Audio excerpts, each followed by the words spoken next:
Non, non, je ne me serais jamais permis. Mais non, mais tout de suite, on a les bons petits camarades qui disent « Et là, on voit la tête de Mélanie. » Non, c'est pas d'elle dont je parlais. Oui, oui, 2 heures de colle, Damien. On va à Chatou, en banlieue parisienne, grande banlieue, très large banlieue, sur les bords de Seine. Oui, pour une célèbre, j'allais dire, brocante. Oui, qui attire toujours du monde. Qui attire toujours du monde, pourtant elle est très très ancienne. C'est un rendez-vous historique. Hein. Bien sûr, les origines de cette foire de Chatou, Laurent, remontent au 19e siècle. Tout commence à Paris en 1840 avec la foire au jambon. C'est comme ça que ça commence. D'ailleurs, il y a toujours de la charcuterie à déguster. Il y a toujours cette allée consacrée à la gastronomie. C'est ça qui est génial à Chatou. C'est pour ça que vous y étiez, en fait. Voilà. Bien sûr. Allez, sujet suivant. Beaucoup pour manger, un petit peu pour chiner. Donc voilà, cette fameuse foire au jambon en 1840, on commence comme ça à Paris, à laquelle viennent se greffer petit à petit des vendeurs de ferraille, des vendeurs de briques de broc, des vendeurs de vieux vêtements. Et ça, Laurent, ce sont les tout premiers brocanteurs. Et puis après, au fil des années, eh bien, cette foire prend de l'ampleur. Et en 1970, elle est transférée à Chatou. Et c'est là maintenant eh bien, qu'on nous donne rendez-vous 2 fois par an. Et alors, c'est vrai qu'on l'adore, cette foire, parce qu'on y mange bien, on y chine bien, on aime son côté authentique, on aime son ambiance très pittoresque, très champêtre, très festive. Donc tout ça, c'est très agréable. Et puis, ce qui est génial aussi, c'est qu'il y a les vieux de la vieille qui sont là depuis des années. Les vieux brocs que l'on retrouve à chaque édition. Et puis, il y a aussi toujours les jeunes petits marchands qui apparaissent comme ça, avec des nouvelles modes, des nouvelles tendances. Donc ça, c'est la jeunesse qui rentre chez vous. C'est très éclectique, voilà. Et ça, c'est très agréable. Alors, pour cette édition d'automne, eh bien, la thématique, c'est l'art de la table, parce qu'il y a toujours une thématique à la foire de Chatou. Et vous allez voir... On mange et c'est l'art de la table. Voilà. Et nous vous donnons de belles idées pour dresser de jolies tables. Regardez.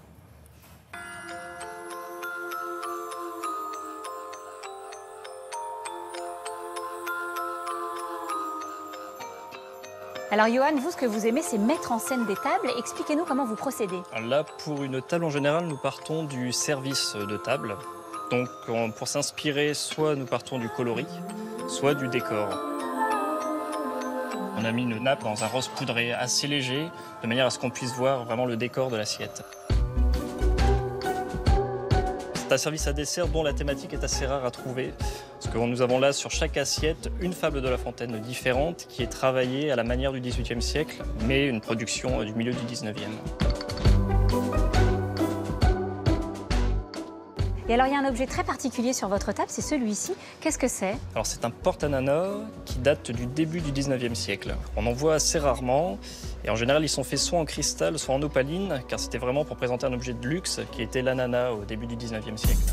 Très bien. Et alors après, vous structurez vos tables? Oui, de manière à ce que la table ne soit pas trop linéaire. Pour cela, on ajoute des compotiers, des chandeliers de différentes hauteurs. Oui, vous jouez sur les hauteurs et c'est ce qui rend votre table un peu plus originale en fait. Voilà, il faut donner un peu de fantaisie à la table.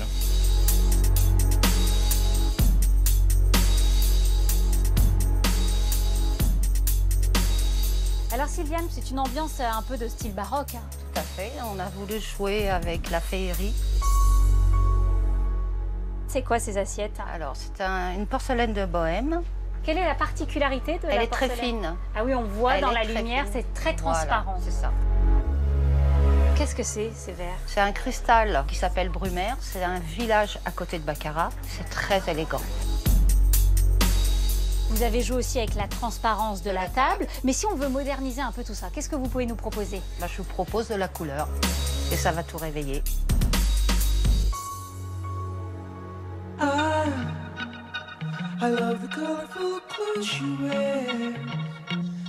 Alors Julie, quelle est votre spécialité à vous?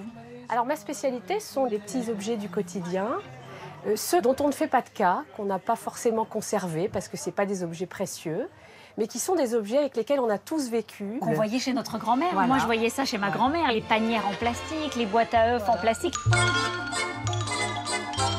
Et alors vous les mélangez avec d'autres choses parce qu'on voit des opalines, on voit du verre, on voit de la céramique. Alors l'opaline c'est très intéressant parce que c'est une matière à la fois précieuse et à la fois très populaire.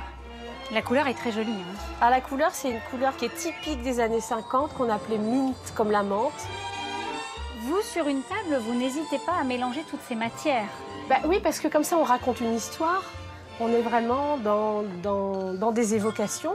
Et quand on est dans des évocations, on est dans l'affectif. Et quand on est dans l'affectif, on passe un bon moment à table.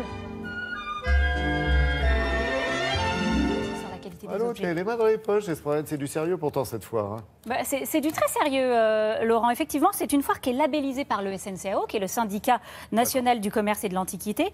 Et ce label vous garantit vraiment la qualité des objets. Donc, Et voilà. auquel vous avez réussi quand même à À voler chipper quelques pièces. petits objets. Regardez, vous qui êtes marin, ça c'est un truc de marin. Qu'est-ce Bah que oui, c'est à pour votre l'eau, avis? c'est pour rester stable.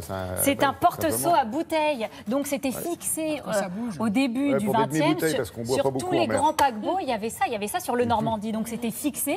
Et là-dedans, on mettait le seau à bouteille et la bouteille avec. Regardez ça, à votre avis, qu'est-ce que c'est? C'est une cuillère. Alors voilà, On peut la une poser. cuillère, mais regardez, Il y a le sur la seau. cuillère, il y a un côté gaufré là. Alors à Un votre avis, seau. ça servait à quoi? Non, c'était une cuillère à sirop. Alors la légende dit que c'était pour le sirop du soir. On mélangeait son petit sirop et à l'époque, il n'y avait pas de sucre en poudre, c'était des pains de sucre. Du coup, on cassait le sucre, clac, clac, clac, comme ça, avec le côté casser la gaufré. graine. Et ça, à votre avis, allez, un petit dernier pour la route. Bah, Ça, à voilà. votre avis, Et qu'est-ce une que poule qui a c'est? trouvé un couteau. Ah, Un ramasse-miettes. non. C'est une hélice de drone. C'est une cuillère à moelle. Voilà, Eh les oui. cuillères à moelle ressemblent Pour à aller ça. dans... On n'arrête pas Voilà. le progrès. La foire de Chatou, c'est jusqu'à demain soir. Profitez-en, je crois que ce week-end, il fait beau. Merci.